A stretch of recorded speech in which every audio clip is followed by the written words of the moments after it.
देवाची स्तुती करणे हे त्याचे गुण, सार्वभौमत्व आणि कृत्ये मान्य करण्याचे एक आवश्यक कार्य आहे. काय आपण देवाची स्तुती करण्यासाठी ठराविक वेळ देता? उपासना उपासना उपासना उपासना प्रभुची करो उपासना प्रभुची करो उपासना उपासना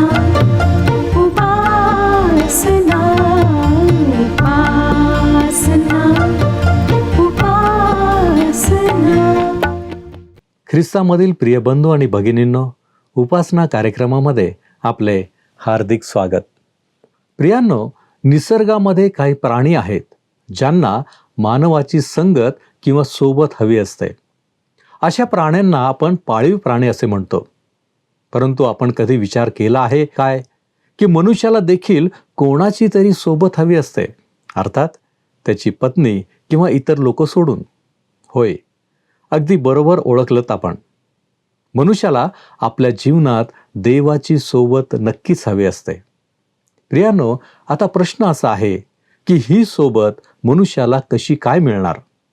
यासाठी प्रार्थना हा एक मार्ग आहे आणि दुसरा म्हणजे स्तुती करण्याद्वारे.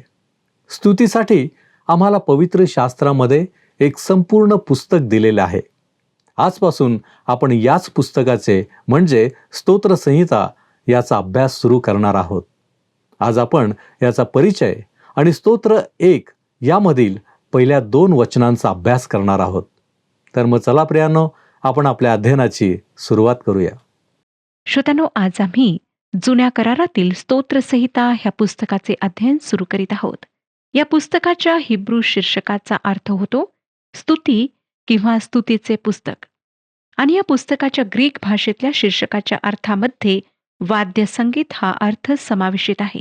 इंग्रजी शीर्षक साम्स ह्याचा अर्थ स्तोत्रसंहिता असा होतो व तो शब्द ग्रीक भाषेत सॉमॉस असा आहे.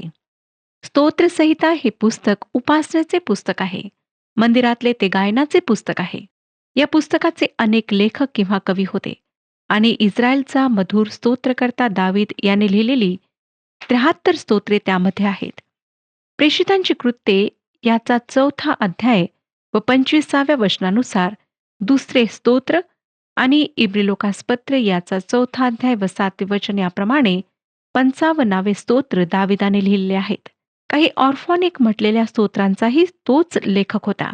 त्याने ती स्तोत्रे मंदिरासाठी लिहिली. त्यानंतर मोशे, शल्मोन, कोरह पुत्र आसाफ, हेमान, एथान, हिस्किया वगैरेंची स्तोत्रे या पुस्तकात समावेशित केलेली आहेत. येशू ख्रिस्त ही या पुस्तकाची मध्यवर्ती कल्पना आहे आणि राजा व राज्य ही या गीतांची मूळ कल्पना आहे. या पुस्तकाची गुरुकिल्ली असलेला शब्द हालेलुया म्हणजे प्रभूची स्तुती असो हा आहे. माझ्या मतानुसार स्तोत्र 50 आणि स्तोत्र 150 ही अत्यंत महत्वाची अशी स्तोत्रे आहेत. त्यापैकी 50वे स्तोत्र आसाफाने लिहिलेले आहे आणि इतर कोणत्याही स्तोत्रांपेक्षा अधिक गोष्टी या स्तोत्रात सांगितलेल्या आहेत. 150वे स्तोत्र हे हालेलुया सांघिक गीत आहे. याच्या छोट्याशा 6 वचनांमध्ये हालेलुया हा शब्द 13 वेळा वापरलेला आहे व या स्तोत्राबरोबर स्तोत्रसंहितेचे पुस्तक समाप्त होते. या स्तोत्राला इतर सर्व स्तोत्रांचे पालुपद म्हणता येईल. आता आपण या पुस्तकाची ठळक वैशिष्ट्ये पाहूया. या पुस्तकामध्ये दृढ भक्तिभाव, तीव्र भावना, उदात्त भावना आणि भयंकर उदासीनता यांचे सुंदर चित्रण झालेले आहे. असे वाटते की मानवी आत्म्याच्या तारा छेडल्यावर निर्माण झालेले सुंदर संगीत म्हणजे स्तोत्रसंहितेचे पुस्तक आहे. हे पुस्तक विलक्षण सुंदर आहे आणि पवित्र शास्त्राच्या मध्यभागी त्याची जागा आहे आणि त्यातले 119वे स्तोत्र देवाच्या वचनाविषयी आहे व त्यातून देवाच्या वचनाचे महत्त्व प्रगट केलेले आहे. श्रोत्यांनो, तुमच्यापैकी अनेकांना स्तोत्रसंहितेचे पुस्तक आवडत असणार. त्यातून तुम्हाला अनेक आशीर्वाद प्राप्त झालेले असणार. शतकानुशतके लोकांना हे पुस्तक आशीर्वादाचे कारण झालेले आहे. माझ्या स्वतःसाठी जीवनातल्या वेगवेगळ्या प्रसंगांमधून या पुस्तकातून मला साह्य प्राप्त झालेले आहे. मंडळीचे एक महान संत त्यांनी म्हटले की स्तोत्र संहिता मंडळीचा आवाज आहे. दुसऱ्या एका संताने म्हटले की स्तोत्र संहिता संपूर्ण पवित्र शास्त्राचा सारांश आहे. एका मोठ्या धर्म प्रवर्तकाने म्हटले की स्तोत्र संहिता सर्व संतांचे एक छोटे पुस्तक आहे. ईश्वर विज्ञान तज्ज्ञाच्या मतानुसार हे पुस्तक मानवी आत्म्याचे शास्त्र आहे. कोणीतरी असे म्हटले आहे की मानवी अनुभवांची संख्या 126 आहे. मला माहिती नाही की हा निष्कर्ष त्या व्यक्तीने कसा काढला, पण एक माहीत आहे की ते सर्व स्तोत्र संहितेमध्ये नोंदलेले आहेत. हे एकच पुस्तक असे आहे श्रोत्यानो की त्यात मानवाचे सर्व अनुभव वर्णित केलेले आहेत. मानवी आत्म्याला स्पर्श करणारा, त्यावर खोलवर ठसा उमटवणारा प्रत्येक विचार, प्रत्येक अनुभव, प्रत्येक भावना या पुस्तकामध्ये प्रतिबिंबित झालेली आहे. म्हणूनच मला वाटतं की हे पुस्तक हृदयाला स्पर्श करणारे आहे. तुम्ही कोणीही असा, येशू ख्रिस्तावर विश्वास ठेवणारे असा किंवा नसा, हे पुस्तक तुमच्या हृदयाला नक्कीच साथ घालते. हुकर या विचारवंताने स्तोत्राविषयी म्हटले की स्तोत्र इतर पुस्तकांमधील फायदेशीर गोष्टींचा मधुर अर्क आहे. इंग्रजी एक कवी आहेत, त्यांच्या मतानुसार स्तोत्रे आम्हाला मीच काय पण इतर कोणीही व्यक्ती काय करेल व कोणती दुःखे सहन करेल याविषयी विदित करतात. एका व्यक्तीने म्हटले की स्तोत्र संहितेचे पुस्तक सर्व काळासाठी एक उपासना संगीताचे पुस्तक आहे. दुसऱ्या व्यक्तीच्या म्हणण्यानुसार स्तोत्र संहितेचे पुस्तक म्हणजे मंडळीच्या हजारो हृदयांचे स्वर आहेत. जरी स्तोत्र मुळात यहुदी संस्कृतीला अनुसरून असली तरी देवाच्या लोकांच्या जीवनातल्या त्यांच्या स्थानामुळे त्यांची वैश्विकता पटते. सर्व पिढ्यांमध्ये विश्वासणाऱ्यांच्या खोल भावना स्तोत्रांमध्ये व्यक्त होतात. स्तोत्रांमध्ये येशू ख्रिस्त भरलेला आहे. शुभवर्तमानात जेवढे येशूचे चित्र आहे त्याहीपेक्षा परिपूर्ण चित्र आम्हाला स्तोत्रात सापडते. तो प्रार्थनेसाठी डोंगरावर गेला हे आम्हाला शुभवर्तमान सांगते, परंतु त्याने काय प्रार्थना केली ते स्तोत्र आम्हाला सांगते. शुभवर्तमान आम्हाला त्याच्या वधस्तंभावरच्या मरणाविषयी सांगते, पण त्यावेळेस त्याच्या हृदयातली खळबळ काय होती त्याविषयी आम्हाला स्तोत्रे सांगते. तो स्वर्गात चढला हे शुभवर्तमान सांगते, पण तो स्वर्गात सिंहासनावर आरूढ झाला आहे हे स्तोत्र सांगतात. जेथे शुभवर्तमान त्याच्याविषयी शेवट करतात तेथे स्तोत्रे त्याच्याविषयी सुरुवात करतात. या पुस्तकात तारणाऱ्या ख्रिस्ताचे चित्र अगदी स्पष्ट दिसते.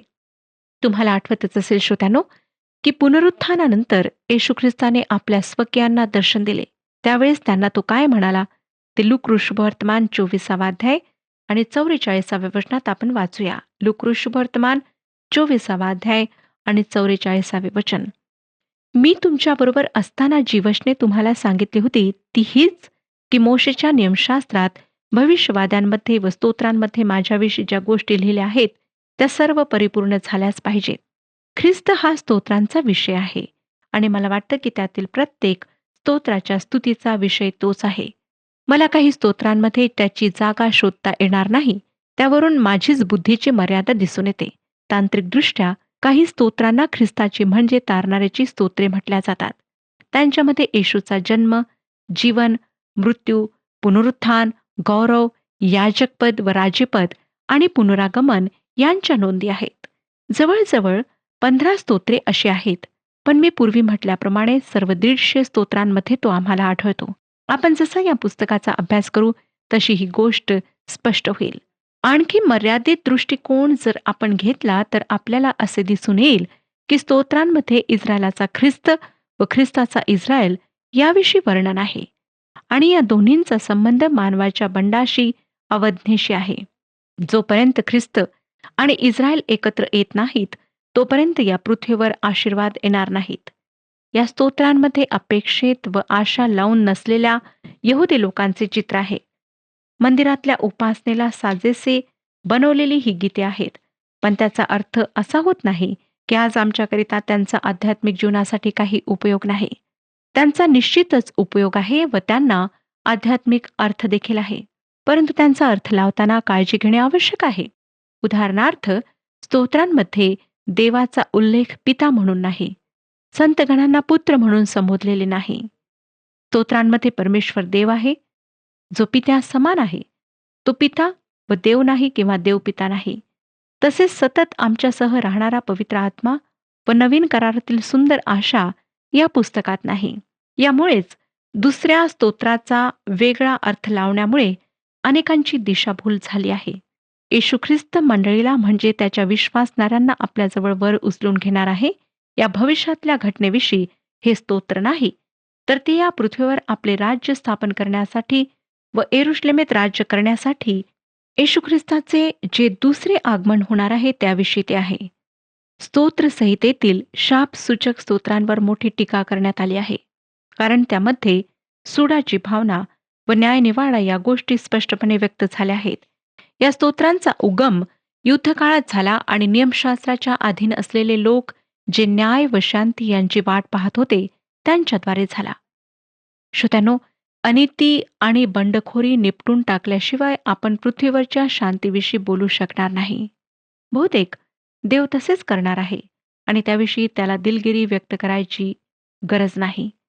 नवीन करारामध्ये आपल्याला सांगण्यात आले आहे की आम्ही आमच्या शत्रूवर प्रेम करायला हवे, परंतु स्तोत्रांमध्ये शत्रूंविषयी जे उद्गार काढण्यात आले आहेत त्यामुळे आश्चर्य वाटणे साहजिक आहे.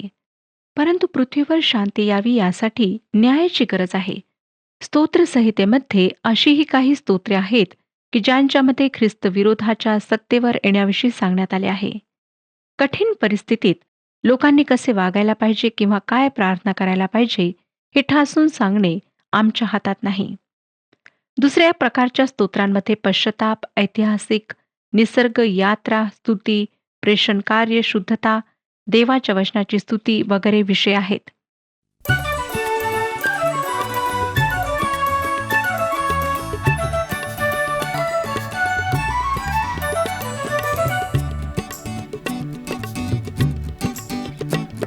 क्षणिक धनाची छाया, स्वप्नातील सृष्टी वाया, जाण रे, जाण रे, जाण रे. ही क्षणिक धनाची छाया, स्वप्नातील सृष्टी वाया, जाण रे, जाण रे, जाण रे.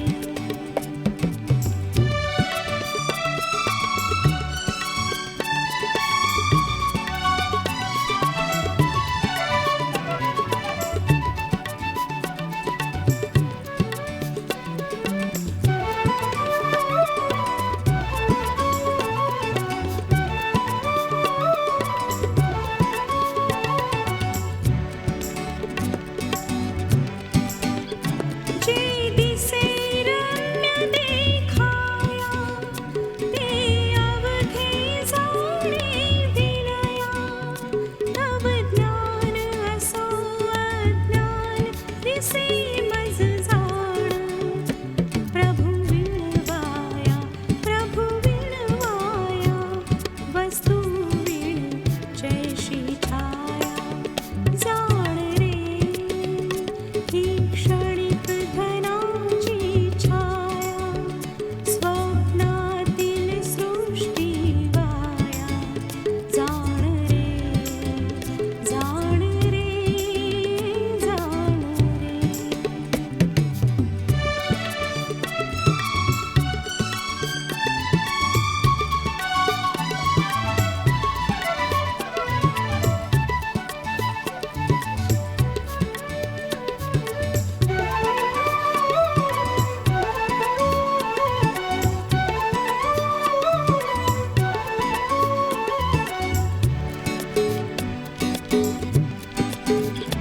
तू पाय धरी ईशाचे, हे सौख्य जगी ह्यासाचे, हे सौख्य खरे अविनाशी.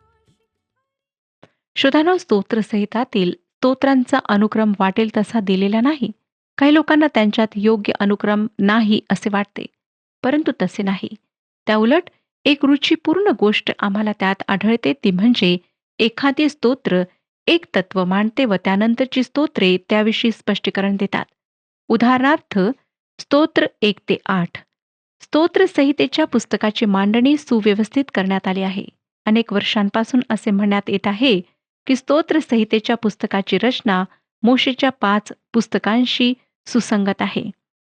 मोशेची 5 पुस्तके व स्तोत्रसंहिता यांच्यातील साधर्म्य सहज लक्षात येण्यासारखे आहे. उदाहरणार्थ, उत्पत्तीच्या पुस्तकाच्या भागात आपण संपूर्ण आशीर्वाद भोगणारा परिपूर्ण मानव पाहतो, जसे की पहिल्या स्तोत्रात. त्यानंतर मानवाचे पतन व पुनर्स्थापना त्यामध्ये आहे. दुसऱ्या स्तोत्रात बंडखोर मानवाचे चित्र आहे. तिसऱ्या स्तोत्रात परिपूर्ण मानवाचा अव्हेर दिसतो, तर चौथ्या अध्यायात स्त्रीचे बीज व साप यांच्यातील संघर्ष दिसतो. 5व्या स्तोत्रामध्ये परिपूर्ण मानव शत्रूंच्या गराड्यात पडलेला दिसतो. 6व्या स्तोत्रात परिपूर्ण मानवाची टाच फोडलेली अशा अवस्थेत तो शिक्षा भोगताना दिसतो. 7व्या स्तोत्रात परिपूर्ण मानव खोट्या साक्षीदारांमध्ये दिसतो.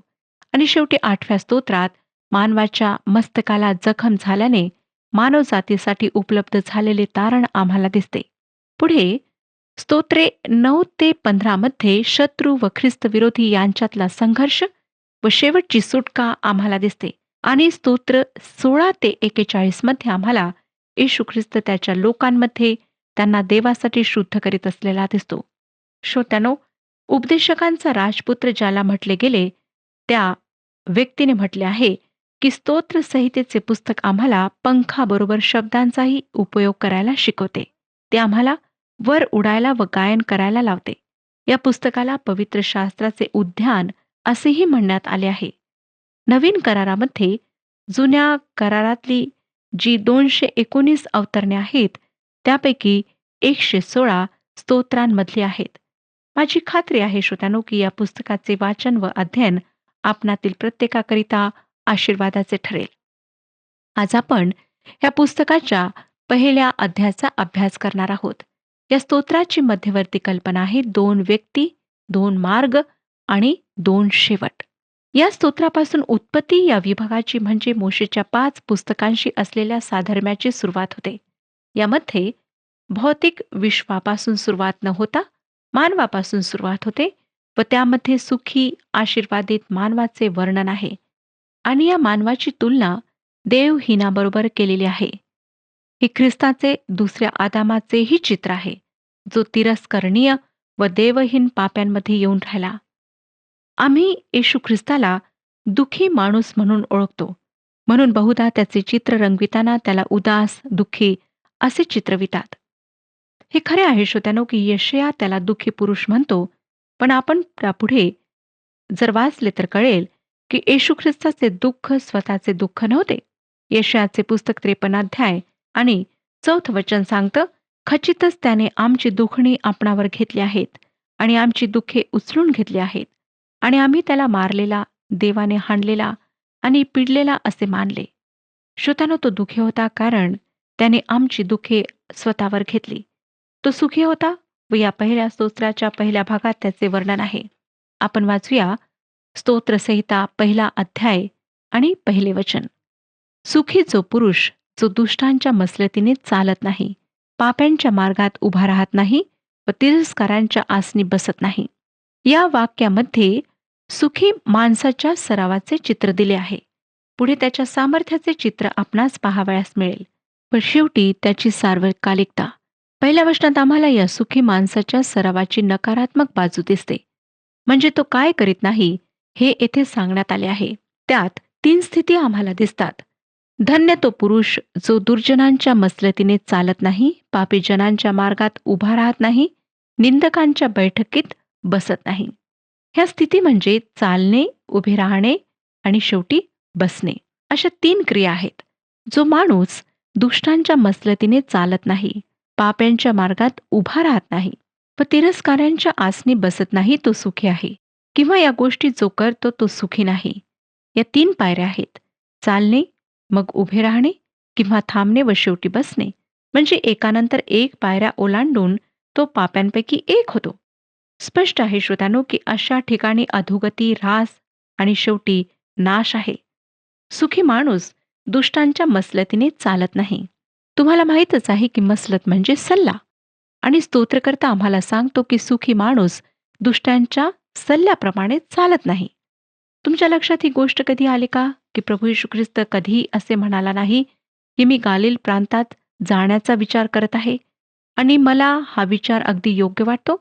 नाही श्रोत्यानो, त्याने कधीही स्वतःचे अंदाज व विचारशक्ती यांचा निर्णयांसाठी आधार घेतला नाही. तो हेच म्हणाला, की पित्याची इच्छा आहे की असे असे करावे. कोणतेही निर्णय घेताना आम्ही कोणाचा व कशाचा आधार घेतो ही बाब महत्वाची आहे. आम्ही आमच्या भौतिक सुखाला चटावलेल्या मित्रमैत्रिणींचा सल्ला घेतो, की पवित्र शास्त्र काय म्हणते ते पाहतो. स्वतःची इच्छा पुढे दामटून त्यानुसार निर्णय घेतो, की देवाचा त्याविषयी काय सल्ला आहे, काय इच्छा आहे, हे शोधून त्यानुसार निर्णय घेतो. हे पारखणे महत्वाचे आहे. कारण आमचे सुख त्यावरच अवलंबून आहे आणि योग्य सल्ला ऐकणे चांगले आहे. पण आपल्याला विश्वासाने चालणेही आवश्यक आहे.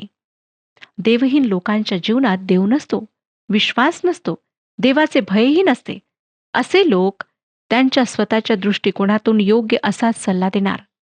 उदाहरणार्थ, जर तुम्हाला आपल्या मुलासाठी इंग्रजी माध्यमाच्या शाळेत प्रवेश हवा आहे, परंतु शाळेचे मुख्याध्यापक शाळेसाठी दानाची रक्कम मागतात, मग अशा वेळेस तुम्ही जर देवहीन व्यक्तीचा सल्ला घेतलात, तर ती तुम्हाला तशी लाच देण्यास प्रोत्साहन देईल. परंतु देवाला लाचलुचपत पसंत नाही आणि त्याच्या इच्छेनुसार तुम्ही विश्वासाने तशी लाच न देण्याचे ठरवले, तर तुम्ही देवाला संतोष तर देताच, पण देवही तुम्हाबाबत आनंदित होतो आणि तो तुमच्या मनाची इच्छा पुरी करतो. पण तुम्ही विश्वासाने मागायला हवे, कारण तो त्याचे भय धरणाऱ्यांना कोणत्याही चांगल्या गोष्टीची वाण पडू देत नाही आणि त्याच्यावर विश्वास ठेवणारे कधीही फजित होत नाहीत. म्हणून श्रोत्यानो, कोणताही निर्णय घेताना तुम्ही कोणाचा सल्ला घेता ते महत्वाचे आहे. मग दुसरी पायरी म्हणजे सुखी माणूस ना तर देवहीनांचा सल्ला घेतो, ना तर तो त्यांच्या म्हणजे पाप्यांच्या मार्गात उभा राहतो. हे पापी लोक पवित्र शास्त्रातल्या शिकवणुकीप्रमाणे वागत नाहीत. त्यांच्याविषयी नीतिसूत्रे 14 अध्याय आणि 12 वचनात म्हटले आहे, की मनुष्याला एक सरळ मार्ग दिसतो, पण त्याच्या शेवटास मृत्यूपथ फुटतात. पुढे 16 अध्याय आणि 2 वचनात म्हटले आहे, मनुष्याचे सर्व मार्ग त्याच्या दृष्टीने शुद्ध असतात, परंतु यहोवा आत्मे तोलून पाहतो. पाप्याला आपण चुकत नाही असे वाटत असेल, परंतु तो पापी आहे. पवित्र शास्त्र यशायाचे पुस्तक 55 अध्याय आणि 7व्या वचनात सांगते, दुर्जन आपला मार्ग सोडो, अधर्मी आपल्या कल्पनांचा त्याग करो. तसेच यशायाचे पुस्तक 53 अध्याय आणि 6वं वचन सांगतं, आम्ही सर्व मेंढरांप्रमाणे भहकून गेलो होतो. आम्ही प्रत्येकाने आपापला मार्ग धरला होता. अशा आम्हा सर्वांचे पाप परमेश्वराने त्याचवर लादिले. आमच्या सर्व अपराधांचे ओझे देवाने येशू ख्रिस्तावर लादले. आम्ही पापी आहोत, हेच आमचे चित्र आहे. श्रोत्यानो, तात्पर्य हेच, की एकदा देवहीनांचा सल्ला ऐकल्यानंतर त्यांची संगती धरणे ही गोष्ट सुखी माणूस टाळतो. तिसरी पायरी म्हणजे माणूस तिरस्काराच्या जागेवर बसतो. तिरस्कारी म्हणजे नास्तिक, देवावर अजिबात विश्वास न ठेवणारे, त्याचा तिरस्कार करणारे असतात. देवाचा तिरस्कार करणारे त्याच्या वचनाचा तिरस्कार करतात. देवाचे लोक त्यांना आवडत नाहीत. प्रार्थना त्यांना नको असते. घाणीत लोळणाऱ्या दारुड्या इतकेच वाईट देवाचा तिरस्कार करणारे लोक असतात आणि अशा लोकांचा देव स्वतः तिरस्कार करतो. देवाचा धिक्कार करण्यापेक्षा अधिक नीच गोष्ट कुठलीही नाही श्रोत्यानो. नीतिसूत्रे 3 अध्याय आणि 34व्या वचनात वचन आम्हाला सांगतं, नीतिसूत्रे 3 अध्याय 34 वचन, खचित तो निंदकाचा उपहास करतो, पण नम्रास कृपा देतो. तुमच्या लक्षात आले असेल, की सुखी माणूस 3 गोष्टींपासून दूर पळतो. तो सल्ला मसलतीसाठी दुष्टांकडे जात नाही, पापी ज्या मार्गाने जातात त्या मार्गाकडे तो फिरकत नाही आणि तिरस्कारांच्या आसनी तो बसत नाही. श्रोत्यानो, तुमचे मित्र कोण आहेत? तुम्ही कोणासंगती वेळ घालवता? कोणाचा सल्ला घेता?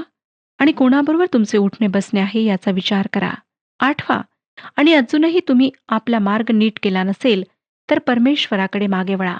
त्याला मागा, कारण की त्याने आमच्यासाठी उत्तम ते जीवन, उत्तम तो मार्ग दाखवलेला आहे. श्रोत्यानो, म्हणून परमेश्वराच्या वचनाकडे लक्ष लावा. आता दुसरं वचन पहा काय सांगतं. स्तोत्रसंहिता 1 अध्याय आणि 2 वचन. तर परमेश्वराच्या नियमशास्त्रात रमतो, त्याच्या नियमशास्त्राचे अहोरात्र मनन करतो. या माणसाच्या सुखाची गुरुकिल्ली त्याच्या परमेश्वराच्या वचनात रमणे ही आहे. तुम्हाला येशू ख्रिस्ताने सांगितलेली एक गोष्ट आठवत असेल. एका माणसामध्ये एका अशुद्ध आत्म्याने संचार केला. परंतु तो जेव्हा त्या माणसाला सोडून गेला, तेव्हा त्या माणसाने आपले जीवन शुद्ध केले. त्याचे जीवन अशुद्धतेपासून शुद्ध व स्वच्छ झाले आणि त्याला वाटले की आता सर्व काही व्यवस्थित आहे. परंतु तसे नव्हते, कारण त्या अशुद्ध आत्म्याचा अजूनही त्या माणसावर ताबा होता.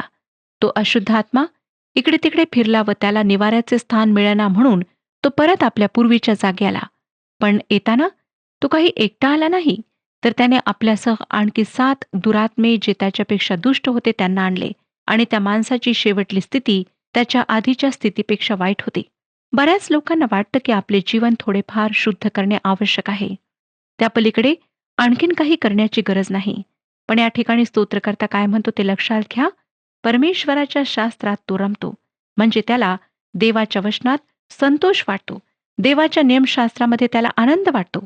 होय श्रोत्यांनो, पवित्र शास्त्र एक कंटाळवाणे पुस्तक नाही, ते एक रुचीपूर्ण पुस्तक आहे. प्रभू परमेश्वर ह्या विषयात आपले मार्गदर्शन करो आणि आपणाला आशीर्वाद देव.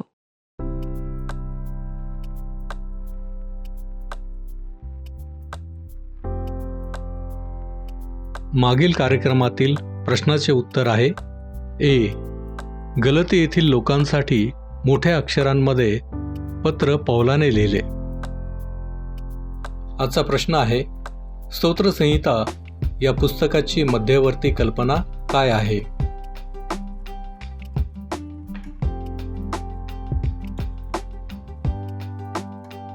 प्रियांनो, या प्रश्नाचे उत्तर उद्या सकाळी 6 वाजण्याच्या आधी पर्याय ए, बी, सी किंवा डी लिहून आपले नाव, पत्ता आणि ठिकाण यासोबत मोबाईल नंबर 7021474742 वर SMS किंवा व्हॉट्सअप करा. प्रियांनो, आम्ही पाहिले आहे की स्तोत्रसंहिता हे स्तुतीचे पुस्तक असून यामध्ये पवित्र शास्त्राचा सारांश आहे.